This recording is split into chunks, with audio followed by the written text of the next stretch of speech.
kok kayak Cinaireng, wis ketularan Cinaireng. Nek perintah ngomong A kudu siki, ora kena di ora kena di ora kena di apa yuk, kelalen. Pokoknya kayak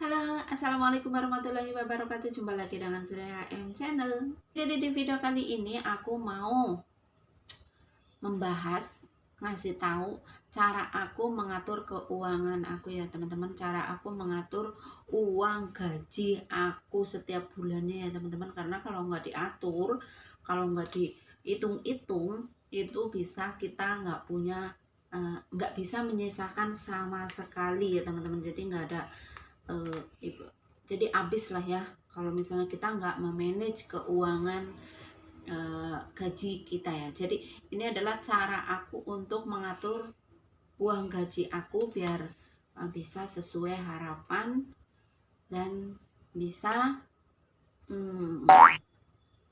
mencapai apa yang menjadi keinginan. Jadi ini yang aku lakukan selama ini ya teman-teman. Jadi aku selama aku kerja di Hong Kong gitu ya, setelah aku udah bisa mikir, bisa mikir, dulu nggak bisa mikir, iya dulu ngeblank. Ngeblank. Jadi aku tuh memang punya beberapa buku ya teman-teman. Ini adalah salah satunya. Jadi ini adalah buku saya ya teman. Ini buku yang masih ada, soalnya biasanya kalau udah penuh, udah aku rasa udah nggak aku butuhkan, itu aku buang ya teman-teman. Di sini tuh isinya tuh nota semua. Nota, jadi kayak tukang bangunan gitu ya. Nih, ini adalah tabungan kayak gitu ya. Kalau nabung kan dapat gini, kalau transfer juga dapat ini. Jadi ini masih fiktif. Fiktif. Di sini juga banyak apa, coretan-coretan ya teman-teman. Tuh, coretan-coretan. Jadi buku ini isinya adalah coretan-coretan tiap bulan ya teman-teman. Tiap bulan, tiap aku mau gajian itu pasti aku handle semuanya di sini. Jadi aku tuh seringnya tuh sebelum aku gajian, misalnya kayak sekarang bulan Maret kayak gitu kan, sebelum aku gajian aku tuh udah tak tulisin. Nih contoh ya, nih contoh dulu, banyak banget di sini. Jadi aku tuh, cara aku untuk mengatur keuangan aku itu memakai kertas buku ya teman-teman. Jadi aku hitung uangku tuh nominal sini berapa, terus mau buat apa aja bulan ini gitu tuh. Ini adalah 2023 Januari. Gambarnya mungkin kebalik ya teman-teman. Jadi di sini aku tulisin ya teman-teman nih. Januari ini kebutuhannya semua. Terus ini Februari, ini kebutuhannya semua. Jadi setelah aku note biasanya gitu ya teman-teman, kan aku di sini tulisin misalnya Januari bulanan untuk anak-anak berapa, sekolah berapa, terus anak aku minta berapa, buat apa, kayak gitu tak tulis ya. Terus buat yang kecil, aku selalu kasih, setiap aku ngirim uang tuh aku selalu kasih 100 ya, karena dia kan masih kecil, masih SD. Dia kan belum punya rasa iri lah ya sama kakaknya, jadi aku kasih 100. Itu udah seneng banget, alhamdulillah lah ya. Jangan dikompor-komporin biar minta banyak, soalnya kan mumet. Nah terus ada utang juga ya. Nih ada utang ke Ida, terus bulan Februari ya, nih Februari bulanan 2 juta seperti biasa kayak gitu kan. Terus uang sekolah 500, terus kakak 200 biasa kiriman. Untuk kalau aku kirim uang pasti kena beak sama anak beak dia kan selalu kayak gitu. Jadi aku selalu kasih, misalnya kakak tak kasih 200, dedek tak kasih 100 kayak gitu, tuh udah kayak jatah gitu kan, udah kayak biasa lah maksudnya kayak gitu. Terus di sini ada uh, ada beli kambing aku tulis teman-teman, ada beli kambing tak kasih 1.500.000 kayak gitu ya. Nah terus aku nggak tahu, pokoknya uang segitu tuh ya mau dapetnya yang kayak apa gitu ya, terserah gitu, yang penting ini untuk beli kayak gitu. Nah terus ada utang ida lagi, tuh banyak banget utang ida. Utang ida ada 495. Ini kalau utang ke ida itu kan utang kayak anak aku misalnya minta baju, minta sepatu, atau minta apa kayak gitu, aku cuma pesan sama ida, nanti ditulis, terus pas aku gajian itu nanti aku transfer. Jadi aku selalu kayak gitu ya teman-teman. Dan ini nih kayak wajib banget, makanya kan kalau nggak di manage seperti ini biasanya akan bingung, akan keder gitu, kadang malah kok duitku nggak ada kayak gitu kan. Kalau misalnya aku tulis kayak gini tiap bulan, jadi aku tahu misalnya gajian berapa dipotong buat ini, berarti aku masih ada sisa berapa, dan sisa berapa itu aku juga harus memikirkan untuk yang di sini, maksudnya untuk aku sendiri, untuk libur, untuk beli paketan tiap bulan kayak gitu. Jadi aku harus menulis sendiri paketan 100 itu harus aku simpen sendiri kayak gitu kan, dipisah biar enggak campur aduk. Terus nanti sisa dari uang yang aku kirim ke Indonesia, biasanya tak, kalau memang ada sisa ya tak selipin, nanti bisa ditabung atau dikumpulin berapa bulan baru ditabung kayak gitu teman-teman. Dan seperti ketika aku nih, mana nih, kalau gambar ini mungkin yang tahu cuma aku ya, ini ya pasti kalian pasti nggak paham. Ini gambar imajinasi aku untuk denah rumahku sendiri ya, aku pengen begini-begini gitu. Jadi ya yang pokoknya yang tahu pasti cuma aku, kalian nggak bakalan paham karena gambar cacing. Nah ini adalah mungkin kebalik ya teman-teman kebalik. Jadi di sini aku tulis ada besi, ada paku, ada, ini adalah material ya teman-teman. Kenapa material aku catat sedetail mungkin seperti ini. Kayak misalnya nih contoh besi, misalnya pesan berapa, 60 kali 47.500 berarti 2.850 kayak gitu ya misalnya. Terus aku tulis tuh banyak banget sampai ke bawah, terus aku nota.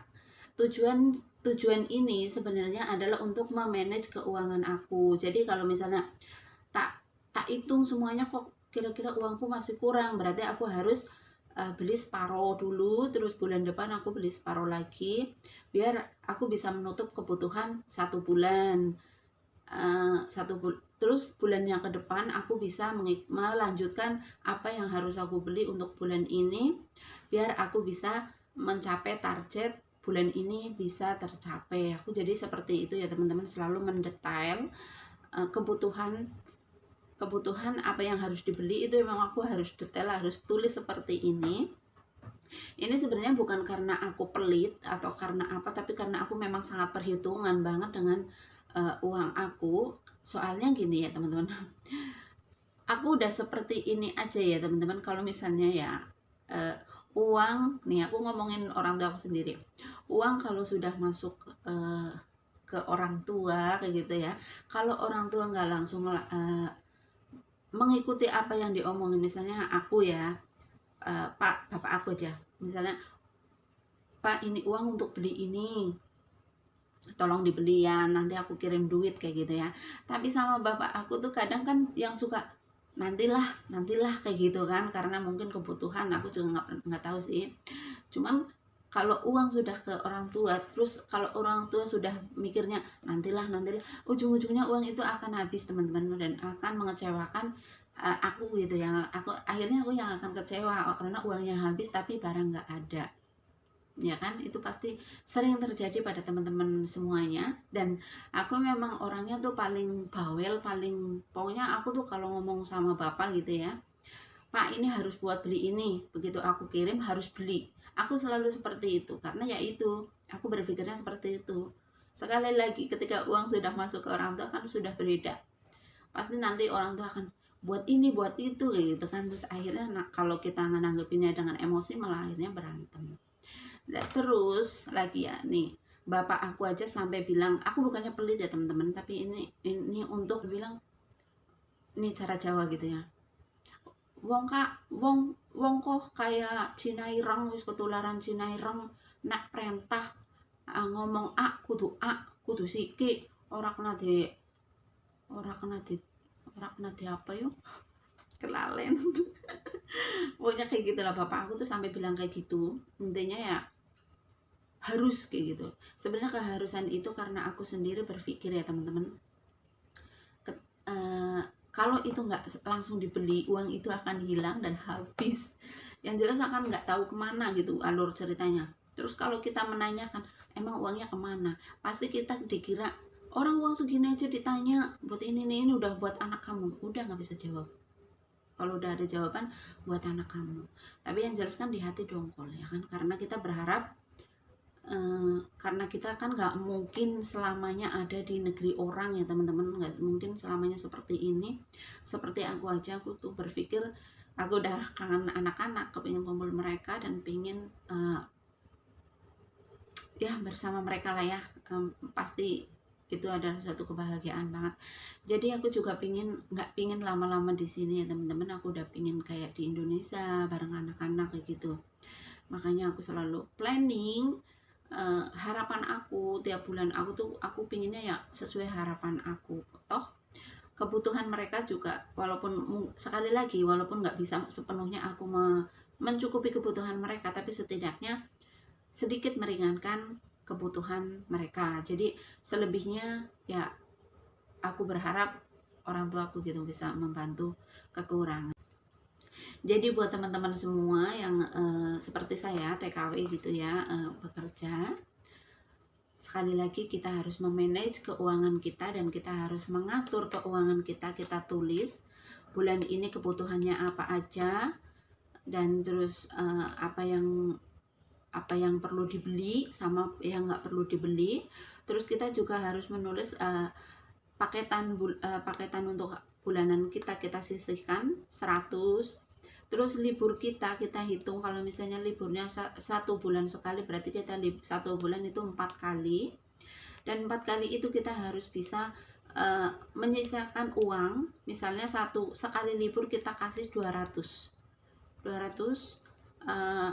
berarti 4 kali libur itu 800 ya teman-teman. Dan 800 itu yang memang harus digunakan sebaik mungkin ya teman-teman. Nggak usah kita royal atau gimana, karena kita akan ketemu sendiri. Jadi ketika di sini kita royal, hidupnya royal, kita nggak tahu di Indonesia akan seperti apa. Karena sebenarnya uang di sini 100 dolar di Indonesia itu kan hampir 200.000 ya teman-teman. Jadi kalau 1 bulan kita menyisakan 800 dolar untuk jatah libur, itu kan udah 1.600.000 duit Indonesia. Dan itu kan nominal yang cukup lumayan ya teman-teman, cukup lumayan kalau dibilang kayak gitu loh maksud aku. Jadi kadang aku sendiri juga sering berpikir, karena apa, ketika kita ada di Indonesia, walaupun kita ngomong buat uang 50.000 itu uang berapa kayak gitu, kadang ada yang menyepelekan uang 50.000. Tapi padahal ketika kita mencari utangan, uang 50.000, jangankan 50.000, 10.000 kita butuh di Indonesia nyari utangan, itu kadang ada orang yang punya aja nggak mau minjemin ke kita. Iya nggak? Bener nggak? Makanya aku kadang di sini berpikir, di sini uang 10.000 atau 20.000 kadang menganggap enteng, padahal di Indonesia itu sangat berharga ketika kita membutuhkan ya teman-teman. Jadi buat teman-teman semua yang kerja di luar negeri, jangan terlalu royal, jangan terlalu membuang-buang uang untuk beli hal-hal yang nantinya mubah, nantinya nggak ada manfaatnya. Mending kita sisihkan sedikit demi sedikit, kita kumpulin untuk masa hari tua kita di Indonesia. Jadi aku tuh setiap bulan juga ada utang ya teman-teman, utang misalnya kebutuhan yang mendadak seperti 100.000, 200.000, 300.000. Itu aku tuh nggak bisa yang tiap bulan ngasih gitu. Misalnya anakku gitu yang gede, "Mih, aku minta uang buat ini." Aku tuh nggak bisa yang langsung ting tak kirim, nggak. Aku jadi nyari utangan dulu. Kalau misalnya kebutuhan itu mendadak gitu, nggak bisa di cancel sampai aku gajian, ya aku terpaksa harus nyari utangan, nyari pinjaman ke teman-teman. Nah, aku tuh memang sering ya minta tolong ke teman-teman gitu. Tolong transferin anak aku sekian, ada enggak? Aku selalu kayak gitu. Tapi aku bayarnya tuh kalau aku gajian. Kalau enggak pas aku libur. Soalnya kalau enggak libur aku juga nggak bisa transfer. Terus kalau nggak ada uang juga aku nggak bisa kirim karena nggak ada uang. Jadi aku selalu seperti itu ya teman-teman. Tetap aja aku juga punya utang ketika ada kebutuhan yang mendadak. Makanya kan aku tuh selalu memikirkan, ya orang kan sawang sinawang ya, sekali lagi sawang sinawang. Mungkin pendapat bagi orang-orang yang nggak kenal atau nggak paham itu kan pasti uangnya banyak atau gimana gitu ya. Tapi ya kembali lagi semuanya adalah sawang sinawang, dan saya pun mempunyai utang ketika saya dibutuhkan sewaktu-waktu yang memang aku nggak bisa gitu. Aku paling kayak gitu, jadi aku pinjem sama siapa kayak gitu, nanti aku bayarnya setelah aku gajian atau pas aku libur ya teman-teman. Jadi ya samalah seperti teman-teman semua mungkin ya caranya. Jadi seperti itu ya teman-teman. Sekali lagi kita harus memanage keuangan kita, menulis pengeluaran kita bulan ini dan sisa, dan apabila ada sisa kita kumpulin, kita bisa tabung. Dan kita harus memanage, jangan sampai kita hidup itu foya-foya, karena uang 50.000 itu sangat berharga di Indonesia. Jangankan 50.000, 10.000 kalau kita nggak punya juga kita bingung, ya kan? Jadi seperti itu tips aku, cara aku memanage keuangan aku untuk mencapai apa yang aku inginkan. Semoga bermanfaat buat teman-teman semua. Kayo semangat selalu, dan kita pasti bisa. Kalau orang lain bisa, kita pasti bisa. Bye bye. Terima kasih banyak. Assalamualaikum warahmatullahi wabarakatuh. Bye. Bye bye bye bye bye bye bye bye.